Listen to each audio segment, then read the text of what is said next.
E sappiamo che la scuola incide sul 26% circa, anche un po' di più forse, dei contagi giornalieri, quindi se nella nostra regione abbiamo 10.000 casi al giorno, è facile dire che 2.500 almeno sono imputabili alla fascia dell'età scolare E sono in forte aumento. e sono anche in forte aumento proprio esponenziale di giorno in giorno. La quarta ondata preoccupa il mondo della scuola e la variante Omicron mette a rischio la tenuta del sistema delle quarantene messo in atto dal Ministero della Salute e da quello dell'Istruzione. La Omicron ha un po' scompaginato tutte le previsioni e anche tutte le cautele che nelle scuole si erano adottate. La riunione del Consiglio dei Ministri, il prossimo 5 di gennaio, dovrà in qualche modo tenere presente dei contagi in crescita in vista dell'apertura delle scuole in Veneto il 10 di gennaio, tenendo però conto che la proposta di estensione in tutte le scuole della DAD per gli studenti non vaccinati, a partire dal secondo contagio in classe, ha sollevato un mare di polemiche.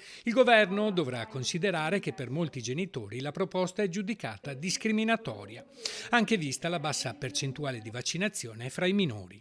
Le perplessità sul da farsi non mancano. Sicuramente sul piano didattico, tenere la classe parte in presenza, parte da remoto è molto difficile, molto problematico per le scuole.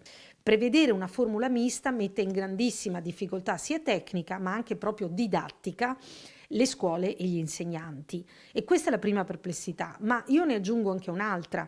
Teniamo presente che a livello di ragazzi, bambini della primaria, noi in Veneto abbiamo un tasso di vaccinazione di prima dose che ha raggiunto l'11%.